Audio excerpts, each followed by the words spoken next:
Hey guys, Anime Gypsy here with One Piece 880 review.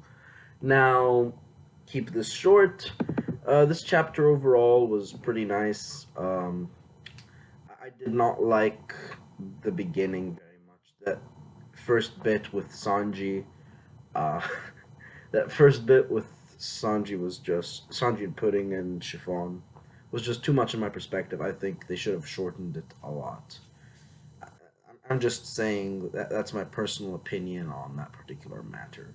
But I do realize that the reason this chapter exists is mainly narrative progression. This chapter is needed for the overall storyline to commence. It doesn't have that much thrilling things going on, but it's just there so that the story could continue. Now, one thing that's noteworthy about that particular first scene, and it's Sanji, basically stating that he was able to identify the ingredients on Big Mom's wedding cake simply by smelling it. That is character development. From strength, like we never knew Sanji had a strong sense of smell. That's like Hayama level, like Akira Hayama level sense of smell. And if you guys don't, he's a character from Food Wars for you guys that don't know what I'm talking about. Character that could just sit back from just in the bleachers, watch someone cook, and just smell it and be able to tell what's mashed up inside like dough. Uh, Sanji is basically at that particular point, that particular level of strength because he, well, he was technically on the cake, but still, for you to be able to smell all the and identify all the ingredients in the cake just solely by smell, that's very impressive. And that's something I don't think a lot of people are talking about. That's a strength point. That's something that we should put that should be added into the wiki. In fact, I'm gonna add it into the One Piece wiki after this because I'm actually an admin. But enough about that. In terms of other things in this chapter that I find surprising, the next scene, particularly with Luffy and Cracker fighting, it just seems that sorry, Luffy and Katakuri fighting. It just seems like Katakuri is playing with him. Katakuri isn't even trying.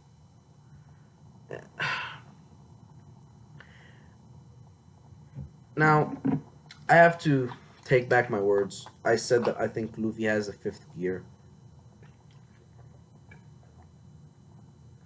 because if he didn't, then Katakuri would kill him. But it seems that Katakuri doesn't want to kill Luffy because if he wanted to kill Luffy, he would have fucking killed Luffy already. Luffy is comatose on the ground. Maybe he just wants to take him captive for Big Mom, and then Big Mom kills him. Or, something. Maybe that's what he's planning. He's planning to take him alive. Now, I said, and I still stand by what I said. Midway through this arc, I said the only way Luffy is coming out of that arc alive is with Big Mom's permission. That is the only way I see this happening even now. I don't think the crew could leave Totland alive. The name of this chapter was No Way Out or something of that sort. And it just solidifies it because it shows you the wall. The difference in strength between individuals on Luffy's crew and Big Mom's crew. It it's evident. It is right there in front of you. There is a gaping gap between your level of skill and their level of skill. You can't match them. You can't run away from them. They will outrun you and kill you.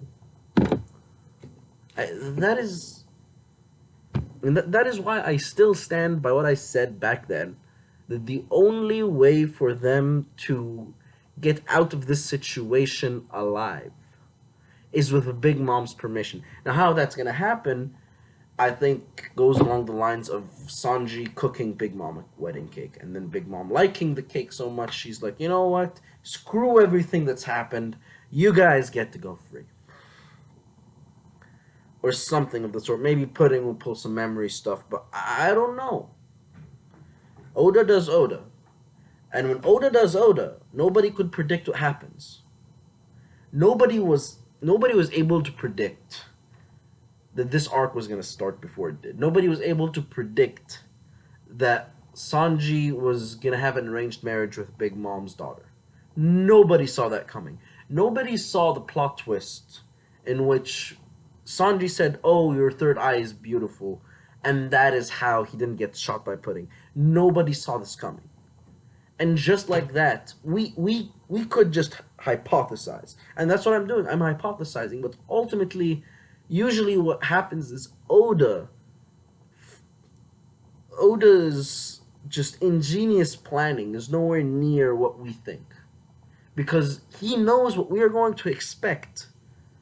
And that's why everything isn't so obvious. If everything was obvious, One Piece wouldn't be as good as it is today. One Piece is good as it is today because of all the plot twists Oda is able to create. Oda is the plot twist master. And I'm talking about legitimate plot twists, not Naruto plot twists that have gaping holes in them. Alright? I still like Naruto, but I'm just saying, Oda knows his stuff. Oda not only like he's able to contain why to absorb all the information he's created in the series and build on it without creating a big plot hole. He's able to remember almost everything that relates to something he's writing about at that certain point and build on it and analyze what he said before about it so he doesn't create a plot hole like the Yagura plot hole in Naruto. And that's what makes One Piece amazing. It is humongous. Absolutely humongous, absurdly humongous, yet the amount of plot holes you see are near zero. There are some, but they're very few and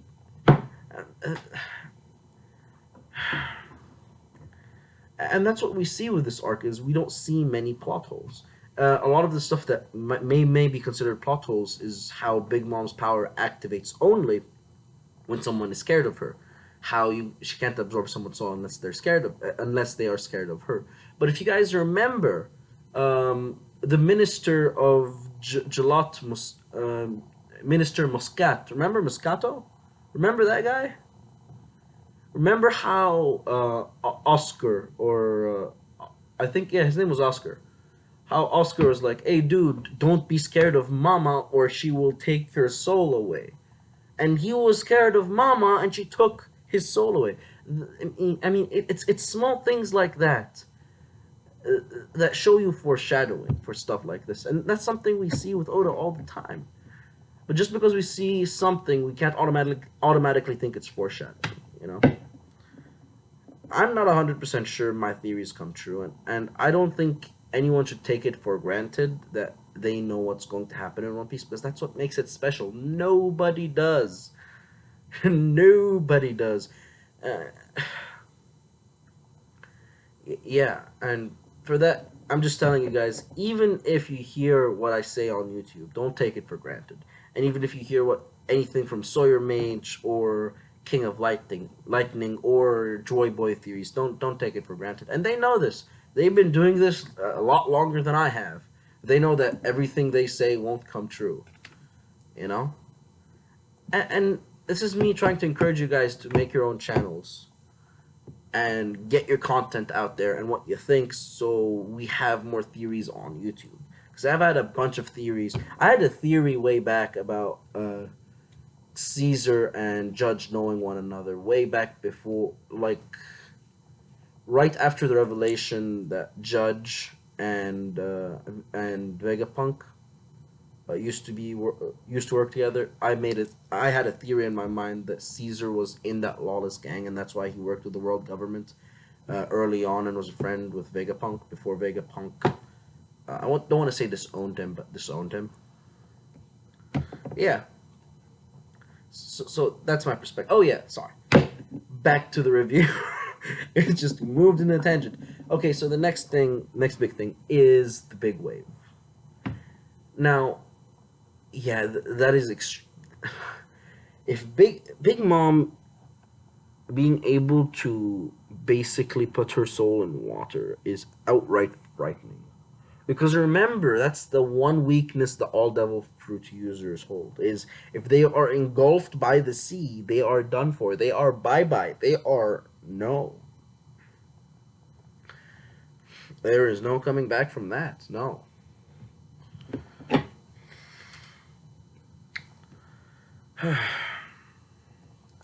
So that is very impressive to say the least. Um, Other than that, um, I wonder how much Big Mom is able to put her soul into other objects. How many objects Big Mom could directly put her soul into, or if that wave is the product of her soul or someone else's soul.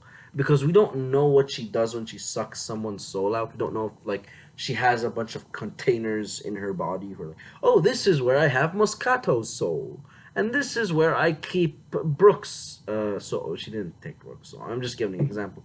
This is where I keep Pedro's 50 years. This is where I keep blah blah blah's 50 years. Speaking of, I wonder if there is a homie with Pedro's soul. Actually, no, there has to be. Or is Pedro's soul still inside Big Mom?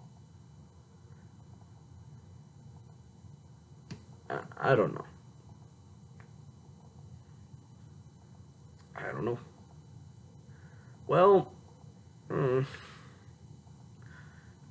that aside, overall, I mean, it was a good chapter. It's a 3.5 out of 5.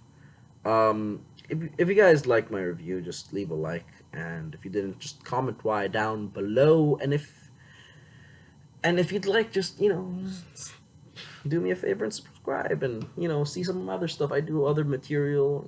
Just look around my channel, and you know